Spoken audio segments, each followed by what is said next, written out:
What's up guys? Today I'm here from Belgrade, Serbia in Palace Park. This is not gonna be like any of my normal travel videos because I'll be sitting in this spot for the whole time. This is more gonna be a video on some reflections of things that I've learned, which I thought might be useful to you as other travelers. I'm doing this because I did this video 8 months ago from Hawaii, where I was just talking about some important reflections in life, and I found out that a lot of other people found that useful. So I figured it might be useful to other people too if I shared some of the lessons that I've learned from my travels. And today I'm gonna talk about 2 things that I learned from Belgrade.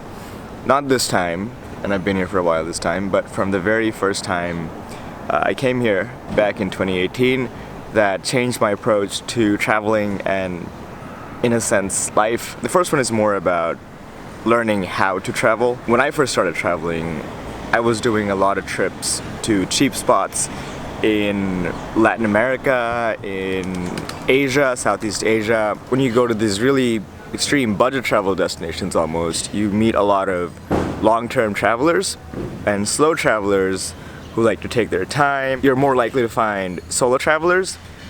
So it's really easy to make friends, and it's really easy to even make meaningful friendships, because it's like the first day of college when you show up to a hostel and no one knows anyone and everyone needs someone to talk to, and then you're sort of stuck with them for like a couple of days in the same room or in the same building and going to the same places. And you learn a lot about different people and different cultures. In fact, the first time I traveled to Europe, I was going to meet a lot of friends that I had sort of met in these slow travel destinations in Latin America and Asia who were from Europe, and I just wanted to see them again because I had such a great time hanging out with them in other places, and they wanted to show me around their homes. But when I came to Europe, the first 2 months of my first long trip in Europe was basically in all the places that everyone dreams about going to. So places like Budapest, Paris, Berlin, big cities and party cities. And I was staying in hostels over there too, but like within the first month, I sort of realized that this time traveling and staying in hostels was very different. This time the crowds that were staying there were big groups of people on very short trips. American college grads, American spring breakers, Brits often on like hen and stag parties or bachelor and bachelorette parties. And just like, a lot of very young people, like 18, 19, just going somewhere for a weekend, a place to party for cheap. And that kind of traveling, honestly, locations like that are fun too. Now, it is possible to make good friends, but it's so much harder. It's so much harder to make meaningful connections if everyone you're meeting is already coming with a group of like 5 to 10 to 20 people, and they're leaving the next day. So you meet them on a night out and then they're gone. So it's very hard to stay in touch.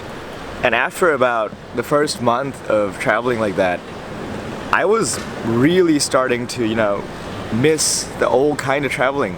And I was at this Berlin hostel at the dining room, common room area that we have. And I met this other guy who also had like a peanut butter jar, because we were both making peanut butter sandwiches in the common room. And I started talking about this, and he started saying the same thing, because he was coming from Eastern Europe to Berlin, and I had been to sort of like Latin America, South Asia before that. And it was a very like interesting moment where he was telling me the exact same thing. It's like, yeah, what you're describing is what he found in the Balkans. So after my Western Europe leg of that trip, I basically ended up coming to the Balkans, my first stop being Serbia, and it was exactly what I'd hoped for and so much more, where you get these people traveling for a long time, taking their time to travel through places, and if you're a solo traveler who's also sort of really trying to make meaningful connections, this was the place to be. The first night here, I met so many great friends, and we connected so well. I stayed at this amazing hostel, which was my favorite hostel ever in history, called Green Studio. We became such good friends that I basically followed a couple of them to Montenegro, to Ada Bojana, and then a bunch of them to Macedonia, and then on to freaking London on the same trip. Like, that's how good friends we became. So in a sense, coming to Belgrade that first time really sort of taught me the value of picking your travel destinations based on what you want out of traveling. Because I know a lot of people who want to go to a different place, find meaning in life, or just like, make meaningful connections. And then people end up going to places like Cancun or Tulum. So it's important to choose the right place. And if what you're looking for is trying to make new friends as a solo traveler, trying to make more meaningful connections, I would say your best bet is to go to the places that are less popular, where people are likely to stay for a while. Because in my opinion, that's where you find it really easy to make friends with other people who are also sort of looking for the same thing. A lot of people think solo travel is lonely for me because I travel alone, but it's couldn't be further from the truth. I meet the most people and make the most friends when I'm traveling solo. When I'm traveling with Jay or with another friend, you sort of just often end up sticking to your own group or your friends because it's just so easy to do that, and you don't sort of go out and taking the risks and try to meet new people because you don't really need to do that because you're already with people who are like your backup plan in case you don't meet other people. But in order to do that, in order to make the most of solo travel, it is important to solo travel to the right place. Okay, so that's for number one. For number two, this is a lesson that I also learned during my first trip in Belgrade. I was at this park near my hostel, Green Studio, the park right next to the bus station in Belgrade if you've been here. And that's where I went for pljeskavica every day for breakfast or brunch or lunch or one of those three. And one day I was going there and I noticed a lot of people speaking Bangla. That park is usually a place where the refugees sort of go to get their food because I think it's a cheap spot and it's near to a refugee camp. And when I heard a lot of people speaking Bangla at what should have been, I guess, a refugee camp, it was pretty confusing because you're not really supposed to have refugees from Bangladesh with my dialect. They sounded like they're from my city. So I was like so curious what they're doing there. And I went to talk to them and, pretty soon I realized they're basically migrants. They're just basically people from Bangladesh in a terrible financial situation who are sort of just like passing through, trying to move to Western Europe in search for a better life and a better job. And I didn't really talk to them that much, but there was this one guy I started talking to. Very quickly I found out that this guy is from my city, grew up in a neighborhood where my cousins are from, and he came from a very similar socioeconomic status as me as well. So went to similar schools and all that. And he was exactly my age, and he also tried to sort of go to the US for university at the same time I did. The difference was that he didn't really get in or get the scholarships that I got. So I got to go to the US and, sort of make a better life for myself. And he was sort of just stuck in a place where it wasn't really good and there weren't really opportunities for him.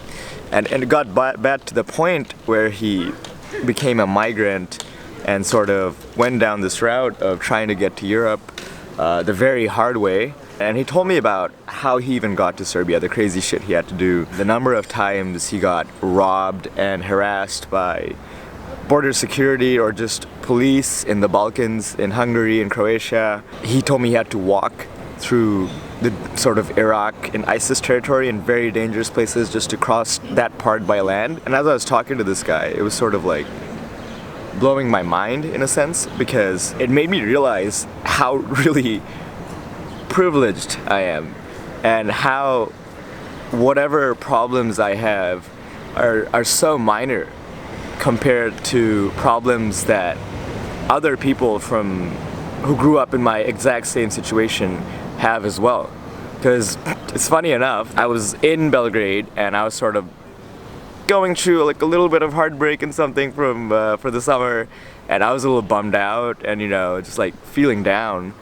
But hearing this guy's story gave me a new perspective on life and how I should be feeling. If you're traveling like me, or if you're just traveling in general, you're probably part of like the top 0.1% or 1% of people in the world in terms of certain privileges that you have that the overwhelming majority of people on Earth will never have. it's easy for us to forget that sometimes, because when you're traveling like this, pretty much everyone you meet don't have those problems. But yeah, that was a very important reminder.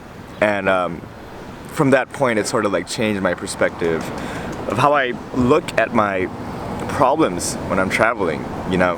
And all of this sounds very cliche, and it's stuff you already probably know, but it's good to have a reminder sometimes. That's it for this one. I hope this was useful to you as a traveler or just like a normal person. I'll catch you guys from the next video from Sarajevo, because that's the one I'm posting next.